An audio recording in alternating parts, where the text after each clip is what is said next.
और अब बात 2024 में होने वाले सबसे बड़े सियासी रण के।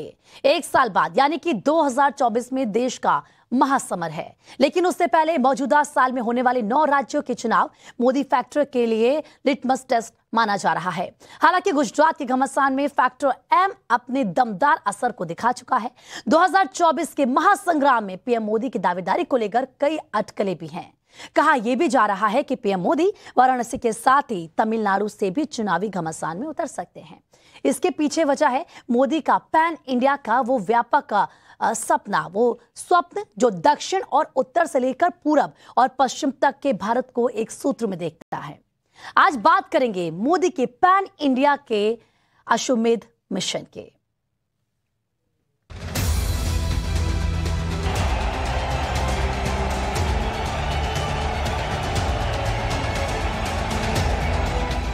Sisters and brothers of Tamil Nadu, Vanakkam.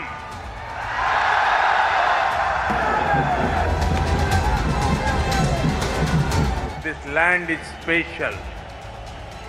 The people, culture and language of this state are outstanding.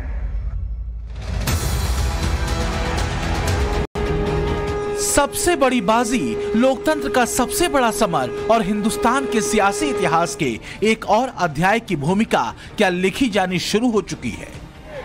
क्या 2014 में चुना गया नायक, जो 2019 में महानायक बना, जिसने सबका साथ सबका विकास के मंत्र के साथ उत्तर भारत के विश्वास को जीता, वो अब दक्षिण भारत का दिल जीतने के लिए निकल चुका है? वो फैसला कर ले तो फिर एक चाय बेचने वाला भी उनका प्रतिनिधि बनकर के रॉयल पैलेस में हाथ मिला सकता है। क्या काशी विश्वेश्वर के बाद अब पीएम मोदी का नया रण क्षेत्र रामेश्वरम का रामनाथपुरम होगा?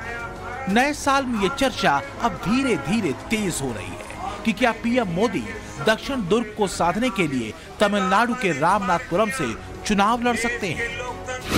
उत्तर में श्री राम का आशीर्वाद पीएम मोदी को मिला, क्या दक्षिण में भी विजय का द्वार रामेश्वरम से खुलेगा? हमारी योजना ऐसी नहीं होती। आपको लगता होगा कि लास्ट मोमेंट ऐसा कर दिया, लास्ट मोमेंट ऐसा कर दिया। ऐसा नहीं होता है जी। हम बहुत डिटेल में प्लान करके चीजों को ऑर्गेनाइज करते हैं और ठीक है, हमारा प्रोग्रेसिव अनफोल्डमेंट रहता है।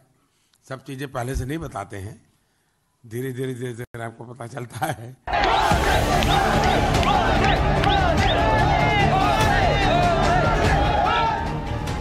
2019 के लोकसभा चुनाव में लैंडस्लाइड विक्ट्री के बाद पीएम मोदी ने ये बातें बीजेपी अध्यक्ष अमित शाह के साथ अपनी प्रेस कॉन्फ्रेंस में कही और बीजेपी की ऐसी ही अपने विरोधियों को चौंका देने वाली रणनीति को देखते हुए संकेतों में मोदी के 2024 के मिशन का नया रण क्षेत्र खोजा जा रहा है। भारतीय संस्कृति के व्यापक रंग और सूत्र को लेकर पीएम मोदी पैन इंडिया के उस विजन के साथ लगातार दक्षिण भारत से संवाद करते रहे हैं। माना यह जा रहा है कि मोदी का ये संवाद दक्षिण में मोदी को निर्विवाद विजय दिला सकता है। सियासी तौर पर उत्तर भारत को दक्षिण भारत से जोड़ने में मोदी एक अहम किरदार साबित हो सकते हैं, क्योंकि मोदी मैजिक, मोदी का विकास मैकेनिज्म, मोदी विजन अब साउथ में भी अपना सम्मोहन रच रहा है। 2024 के रण में मोदी के तमिलनाडु के रामनाथपुरम से चुनाव लड़ने की अटकलों के पीछे वो संकेत हैं जो काशी से तमिलनाडु तक सीधी लकीर में खड़े दिखते हैं। Land is special, the people, culture and language of the state are outstanding. एक नहीं, ऐसे कई संकेत हैं जो ये इशारा कर रहे हैं कि बीजेपी दक्षिण दुर्ग को साधने के लिए ब्रांड मोदी के दमदार और असरदार कार्ड को काशी के साथ ही राम सेतु वाली सीट रामनाथपुरम में भी चल सकती है, क्योंकि बीजेपी का 2024 में अयोध्या में भव्य राम मंदिर का वादा पूरा होगा।